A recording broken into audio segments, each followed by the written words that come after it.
आत्मन, प्रेम क्या है? जीना और जानना तो आसान है, लेकिन कहना बहुत कठिन है। जैसे कोई मछली से पूछे कि सागर क्या है, तो मछली कह सकती है यह है सागर, ये रहा, चारों तरफ वही है। लेकिन कोई पूछे कि कहो क्या है, बताओ मत, तो बहुत कठिन हो जाएगा मछली को। आदमी के जीवन में भी जो श्रेष्ठ है, सुंदर है और सत्य है, उसे जिया जा सकता, जाना जा सकता, हुआ जा सकता, लेकिन कहना बहुत मुश्किल है। और दुर्घटना और दुर्भाग्य यह है कि जिसमें जिया जाना चाहिए, जिसमें हुआ जाना चाहिए, उसके संबंध में मनुष्य जाति 5-6 हजार वर्ष से केवल बातें कर रही है। प्रेम की बात चल रही है, प्रेम के गीत गाए जा रहे हैं, प्रेम के भजन गाए जा रहे हैं, और प्रेम का मनुष्य के जीवन में कोई स्थान नहीं है। अगर आदमी के भीतर खोजने जाएं तो प्रेम से ज्यादा असत्य शब्द दूसरा नहीं मिलेगा। और जिन लोगों ने प्रेम को असत्य सिद्ध कर दिया है और जिन्होंने प्रेम की समस्त धाराओं को अवरुद्ध कर दिया है, और बड़ा दुर्भाग्य यह है कि लोग समझते हैं वे ही प्रेम के जन्मदाता भी हैं। धर्म प्रेम की बातें करता है, लेकिन आज तक जिस प्रकार का धर्म मनुष्य जाति के ऊपर दुर्भाग्य की भांति छाया हुआ है, उस धर्म ने ही मनुष्य के जीवन से प्रेम के सारे द्वार बंद कर दिए। और न इस संबंध में पूरब और पश्चिम में कोई फर्क है, न हिंदुस्तान में और न अमेरिका में कोई फर्क है। मनुष्य के जीवन में प्रेम की धारा प्रकट ही नहीं हो पाई, और नहीं हो पाई तो हम दोष देते हैं कि मनुष्य ही बुरा है, इसलिए नहीं प्रकट हो पाई। हम दोष देते हैं कि मन ही जहर है, इसलिए प्रकट नहीं हो पाई। मन जहर नहीं है, और जो लोग मन को जहर कहते रहे, उन्होंने ही प्रेम को जहरीला कर दिया, प्रेम को प्रकट नहीं होने दिया। मन जहर हो कैसे सकता है? इस जगत में कुछ भी जहर नहीं है। परमात्मा के सारे उपक्रम में कुछ भी विष नहीं है, सब अमृत है। लेकिन आदमी ने सारे अमृत को जहर कर लिया है, और इस जहर करने में शिक्षक, साधु, संत और तथाकथित धार्मिक लोगों का सबसे ज्यादा हाथ है।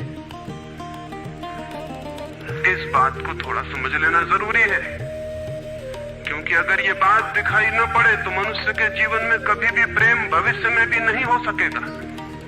क्योंकि जिन कारणों से प्रेम नहीं पैदा हो सका है, उन्हीं कारणों को हम प्रेम प्रकट करने के आधार और कारण बना रहे हैं।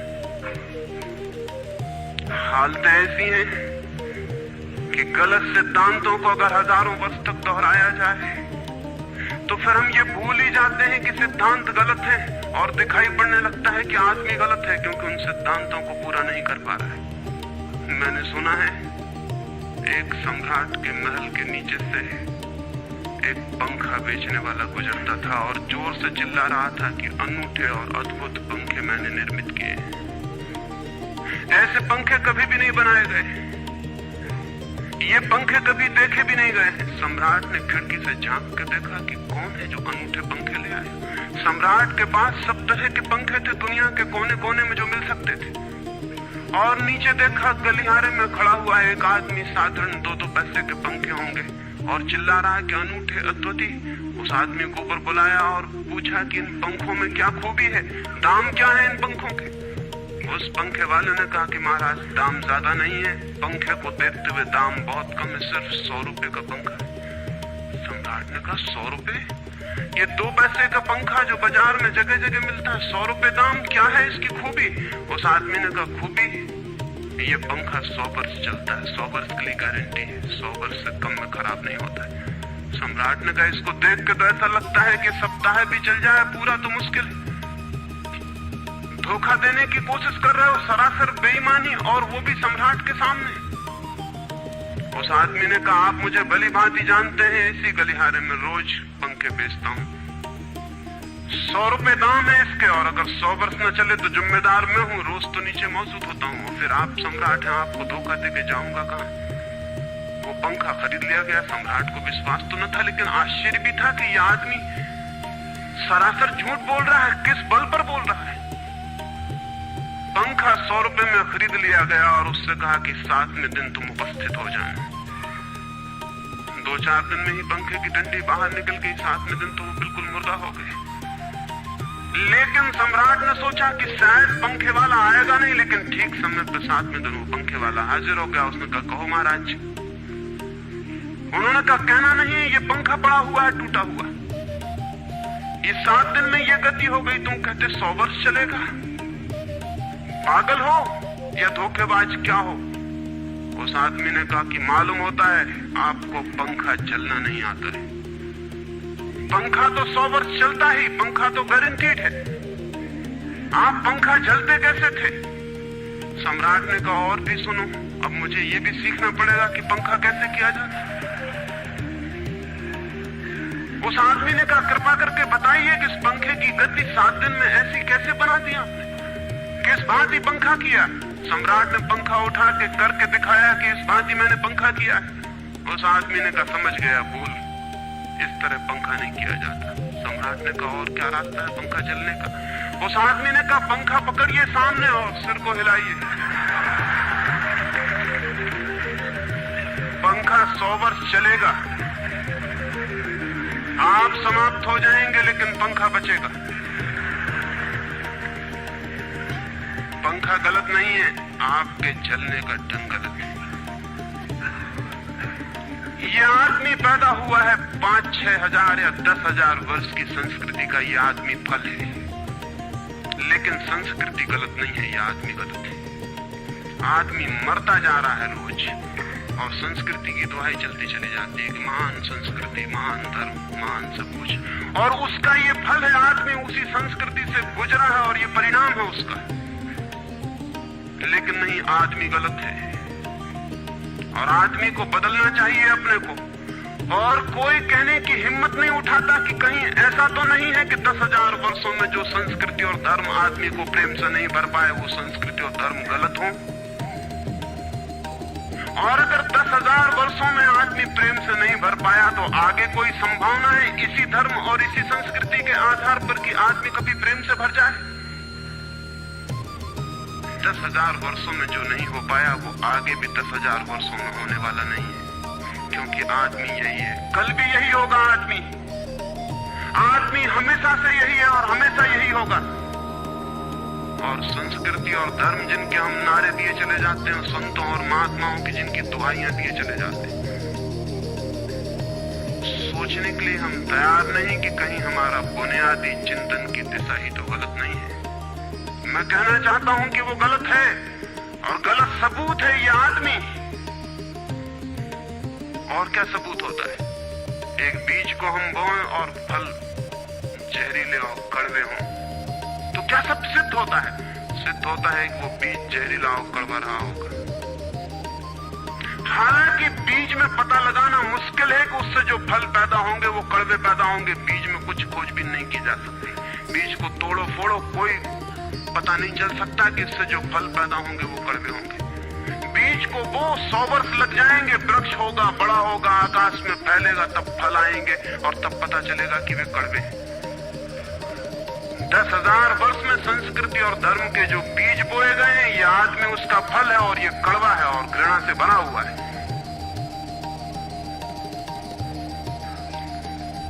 लेकिन उसी की दुहाई दिए चले जाते हैं हम और सोचते हैं उससे प्रेम हो जाए। मैं आपसे कहना चाहता हूं उससे प्रेम नहीं हो सकता है, क्योंकि प्रेम के पैदा होने की जो बुनियादी संभावना है, धर्मों ने उसकी ही हत्या कर दी है और उसमें ही जहर घोल दिया है। मनुष्य से भी ज्यादा प्रेम पशु और पक्षियों में और पौधों में दिखाई पड़ता है, जिनके पास न कोई संस्कृति है न कोई धर्म है। संस्कृत और सुसंस्कृत और सभ्य मनुष्यों की बजाय असभ्य और जंगल के आदमी में ज्यादा प्रेम दिखाई पड़ता है, जिसके पास न कोई विकसित धर्म है, न कोई सभ्यता है, न कोई संस्कृति है। जितना आदमी सभ्य, सुसंस्कृत और तथाकथित धर्मों के प्रभाव में मंदिरों और चर्चों में प्रार्थना करने लगता, उतना ही प्रेम से शून्य क्यों होता चला जाता। जरूर कुछ कारण है, और दो कारणों पर मैं विचार करना चाहता हूं। अगर वे ख्याल में आ जाएं, तो प्रेम के अवरुद्ध स्रोत टूट सकते हैं और प्रेम की गंगा बह सकती है। वो हर आदमी के भीतर है, उसे कहीं से लाना नहीं है। प्रेम कोई ऐसी बात नहीं है कि कहीं खोजने जाना है उसे, वो है, वो प्राणों की प्यास है हर एक के भीतर, वो प्राणों की सुगंध है प्रत्येक के भीतर, लेकिन चारों तरफ से परकोटा है उसके और वो प्रकट नहीं हो पाती। सब तरफ पत्थर की दीवार है और वो झरने नहीं फूट पाते। तो प्रेम की खोज और प्रेम की साधना कोई पॉजिटिव, कोई विधायक खोज और साधना नहीं है कि हम जाएं और कहीं प्रेम सीख लें। एक मूर्तिकार एक पत्थर को तोड़ रहा था, कोई देखने गया था कि मूर्ति कैसे बनाई जाती है। उसने देखा कि मूर्ति तो बिल्कुल नहीं बनाई जा रही, सिर्फ छेनी और हथौड़े से पत्थर तोड़ा जा रहा है। तो उस आदमी ने पूछा कि आप क्या कर रहे हैं, मूर्ति नहीं बनाएंगे? मैं तो मूर्ति का बनना देखने आया हूं, आप तो सिर्फ पत्थर तोड़ रहे हैं। उस मूर्तिकार ने कहा कि मूर्ति तो पत्थर के भीतर छिपी है, उसे बनाने की जरूरत नहीं है, सिर्फ उसके ऊपर जो व्यर्थ पत्थर जुड़ा है उसे अलग कर देने की जरूरत है और मूर्ति प्रकट हो जाएगी। मूर्ति बनाई नहीं जाती, मूर्ति सिर्फ आविष्कृत होती है, डिस्कवर होती है, अनावृत होती है, उगाड़ी जाती है। मनुष्य के भीतर प्रेम छिपा है, सिर्फ उगाड़ने की बात है, उसे पैदा करने का सवाल नहीं, अनावृत करने की बात है। कुछ है जो हमने ऊपर से ओढ़ा हुआ है, जो उसे प्रकट नहीं होने देता। एक चिकित्सक से जाके आप पूछें कि स्वास्थ्य क्या है,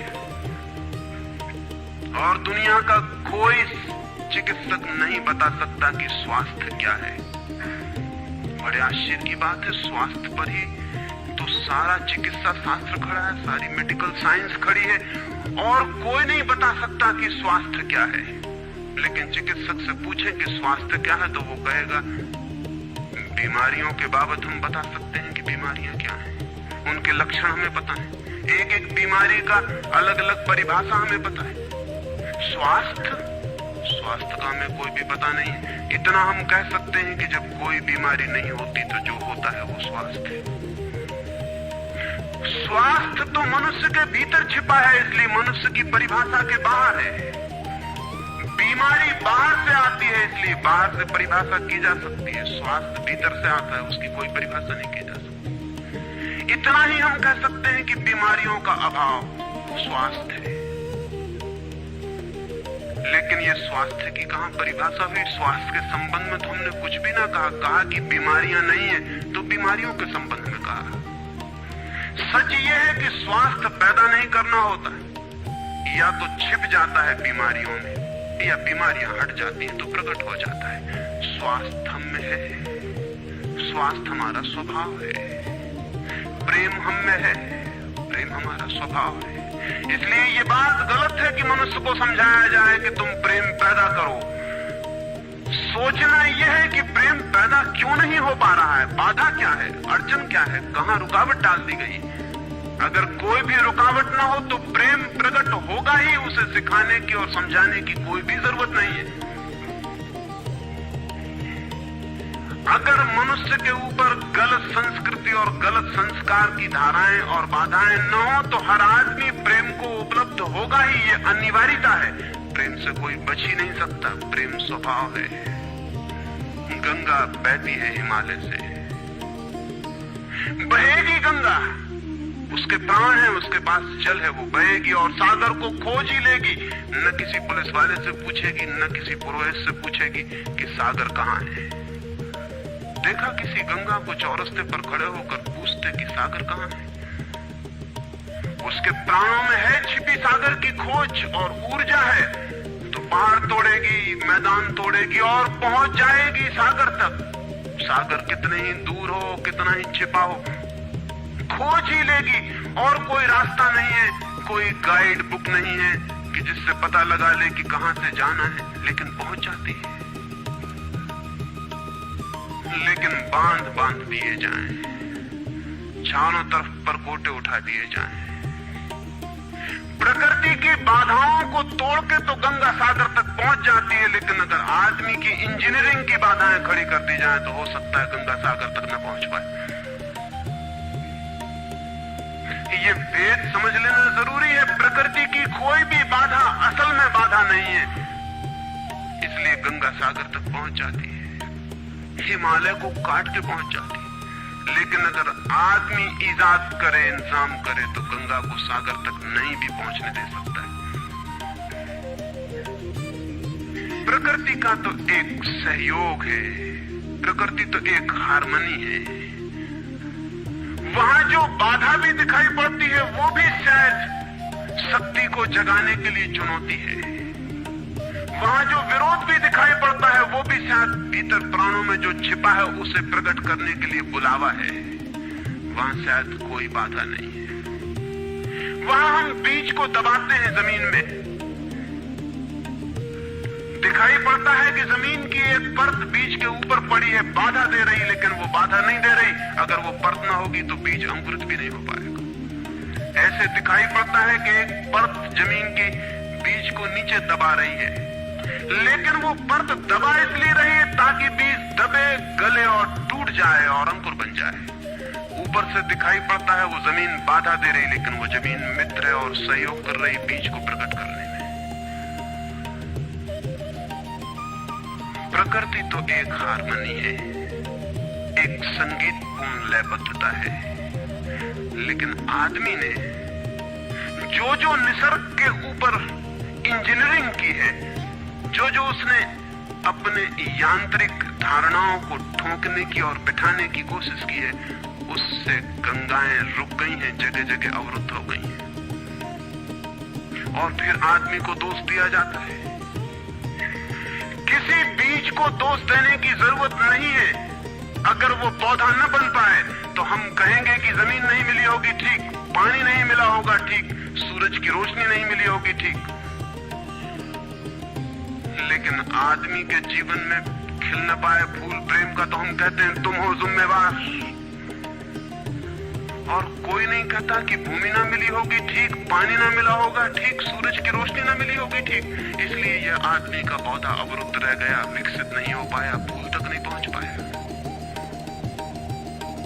मैं आपसे कहना चाहता हूं कि बुनियादी बाधाएं आदमी ने खड़ी की हैं। प्रेम की गंगा तो बह सकती है और परमात्मा के सागर तक पहुंच सकती है। आदमी बना उसलिए है कि वो बहे और प्रेम बहे और परमात्मा तक पहुंच जाए, लेकिन हमने कौन सी बाधाएं खड़ी कर दी? पहली बात, आज तक मनुष्य की सारी संस्कृतियों ने सेक्स का, काम का, वासना का विरोध किया है। इस विरोध ने मनुष्य के भीतर प्रेम के जन्म की संभावना तोड़ दी, नष्ट कर दी। इस निषेध ने, क्योंकि सच्चाई यह है कि प्रेम की सारी यात्रा का प्राथमिक बिंदु काम है, सेक्स है। प्रेम की यात्रा का जन्म गंगोत्री, जहां से गंगा पैदा होगी प्रेम की, वो सेक्स है, वो काम है। और उसके सब दुश्मन है, सारी संस्कृतियां और सारे धर्म और सारे गुरु और सारे महात्मा। तो गंगोत्री पर ही चोट कर दी, वहीं रोक दिया। पाप है काम, अधम है काम, जहर है काम। और हमने सोचा भी नहीं कि काम की ऊर्जा ही, सेक्स एनर्जी ही अंततः प्रेम में परिवर्तित होती और रूपांतरित होती। प्रेम का जो विकास है वो काम की शक्ति का ही ट्रांसफॉर्मेशन है, वो उसी का रूपांतरण है। एक कोयला पड़ा हो और आपको ख्याल भी नहीं आएगा कि कोयला ही रूपांतरित होकर हीरा बन जाता है। हीरे और कोयले में बुनियादी रूप से कोई भी फर्क नहीं है। हीरे में भी वही तत्व है जो कोयले में, और कोयला हजारों वर्ष की प्रक्रिया से गुजर के हीरा बन जाता है। लेकिन कोयले की कोई कीमत नहीं है। उसे कोई घर में रखता भी है तो ऐसी जगह जहां दिखाई न पड़े, और हीरे को लोग छातियों पर लटका के घूमते हैं कि वो दिखाई पड़े। और हीरा और कोयला एक ही है, लेकिन कोई दिखाई नहीं पड़ता कि इन दोनों के बीच अंतर संबंध है, एक यात्रा है। कोयले की शक्ति ही हीरा बनती है, और अगर आप कोयले के दुश्मन हो गए, जो कि हो जाना बिल्कुल आसान है क्योंकि कोयले में कुछ भी नहीं दिखाई पड़ता, तो हीरे के पैदा होने की संभावना भी समाप्त हो गई, क्योंकि कोयला ही हीरा बन सकता था। सेक्स की शक्ति ही, काम की शक्ति ही प्रेम बनती है, लेकिन उसके विरोध में सारे दुश्मन हैं उसके, अच्छे आदमी उसके दुश्मन हैं। और उसके विरोध ने प्रेम के अंकुर भी नहीं फूटने दिए, और जमीन से प्रथम से पहले सीढ़ी से नष्ट कर दिया भवन को। फिर वो हीरा नहीं बन पाता कोयला, क्योंकि उसके बनने के लिए जो स्वीकृति चाहिए, जो उसका विकास चाहिए, जो उसको रूपांतरित करने की प्रक्रिया चाहिए, उसका सवाल ही नहीं उठता। जिसके हम दुश्मन हो गए, जिसके हम शत्रु हो गए, जिससे हमारी द्वंद्व की स्थिति बन गई और जिससे हम निरंतर लड़ने लगे, अपनी ही शक्ति से आदमी को लड़ा दिया गया है, सेक्स की शक्ति से आदमी को लड़ा दिया गया है। और शिक्षाएं दी जाती हैं कि द्वंद्व छोड़ना चाहिए, कॉन्फ्लिक्ट छोड़नी चाहिए, लड़ना नहीं चाहिए। और सारी शिक्षाएं बुनियाद में सिखा रही हैं कि लड़ो, मन जहर है तो मन से लड़ो, जहर से तो लड़ना पड़ेगा। सेक्स पाप है तो उससे लड़ो। और ऊपर से कहा जा रहा है कि द्वंद्व छोड़ो। जिन शिक्षाओं के आधार पर मनुष्य द्वंद्व से भर रहा है, वही शिक्षाएं दूसरी तरफ कह रही हैं कि द्वंद्व छोड़ो। एक तरफ आदमी को पागल बनाओ और दूसरी तरफ पागल खाने खोलो कि उनका इलाज करना है। एक तरफ कीटाणु फैलाओ बीमारियों के, और फिर अस्पताल खोलो कि बीमारियों का इलाज यहां किया जाता है। एक बात समझ लेनी जरूरी है इस संबंध में, मनुष्य कभी भी काम से मुक्त नहीं हो सकेगा। काम उसके जीवन का प्राथमिक बिंदु है, उसी से जन्म होता है। परमात्मा ने काम की शक्ति को ही, सेक्स को ही सृष्टि का मूल बिंदु स्वीकार किया है। और परमात्मा जिसे पाप नहीं समझ रहा, महात्मा उसे पाप बता रहे हैं। अगर परमात्मा उसे पाप समझता है तो परमात्मा से बड़ा पापी इस पृथ्वी पर, इस जगत में, इस विश्व में कोई भी नहीं है। फूल खिला हुआ दिखाई पड़ रहा है। कभी सोचा है कि फूल का खिल जाना भी सेक्सुअल एक्ट है? फूल का खिल जाना भी काम की एक घटना है, वासना की एक घटना है। फूल में है क्या उसके खिल जाने में? उसके खिल जाने में कुछ भी नहीं है। वे बिंदु हैं, पराग के, वीरी के कण हैं, जिन्हें तितलियां उड़ा के दूसरे फूलों पे ले जाएंगी और नया जन्म देंगी। एक मोर नाच रहा है और कवि गीत गा रहे हैं, और संत भी देख के प्रसन्न होंगे, लेकिन उन्हें ख्याल नहीं कि नृत्य एक सेक्सुअल एक्ट है। मोर पुकार रहा है अपनी प्रेयसी को या अपने प्रेमी को, वो नृत्य किसी को रिझाने के लिए। पपीहा गीत गा रहा है, कोयल बोल रही है। एक आदमी जवान हो गया है, एक युवती सुंदर होकर विकसित हो गई है। वो सब की सब सेक्सुअल एनर्जी की अभिव्यक्तियां हैं। वो सब का सब काम का ही रूपांतरण, वो सब का सब काम की ही अभिव्यक्ति, काम की ही अभिव्यंजना है। सारा जीवन, सारी अभिव्यक्ति, सारी फ्लावरिंग काम की है। और उस काम के खिलाफ संस्कृति और धर्म आदमी के मन में जहर डाल रहे हैं, उससे लड़ाने की कोशिश कर रहे हैं। मौलिक शक्ति से मनुष्य को उलझा दिया है लड़ने के लिए, इसलिए मनुष्य दीनहीन, प्रेम से रिक्त और थोथा और नाकुछ हो गया है। काम से लड़ना नहीं है, काम के साथ मैत्री स्थापित करनी है और काम की धारा को और ऊंचाइयों तक ले जाना है। किसी ऋषि ने किसी वधू को, 9 वर और वधू को आशीर्वाद देते हुए कहा था कि तेरे 10 पुत्र पैदा हों और और अंततः तेरा पति तेरा 11वां पुत्र हो जाए।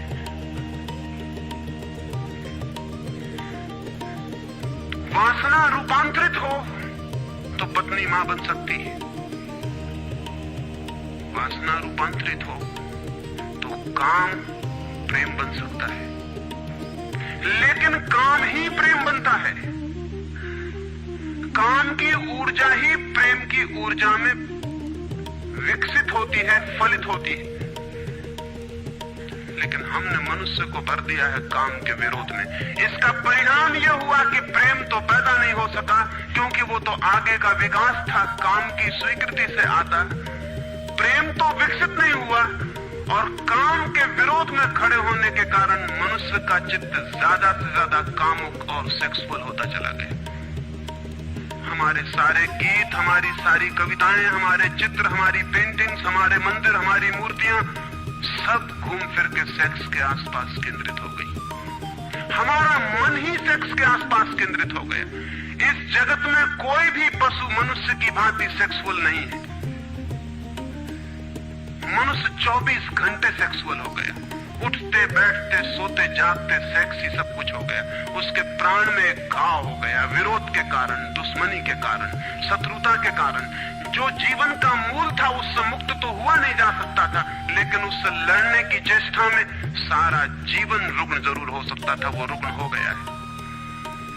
और ये जो मनुष्य जाति इतनी ज्यादा कामुक दिखाई पड़ रही है, इसके पीछे तथाकथित धर्मों और संस्कृति का बुनियादी हाथ है। इसके पीछे बुरे लोगों का नहीं, सज्जनों और संतों का हाथ है। और जब तक मनुष्य जाति सज्जनों और संतों के इस अनाचार से मुक्त नहीं होती, तब तक प्रेम के विकास की कोई संभावना नहीं।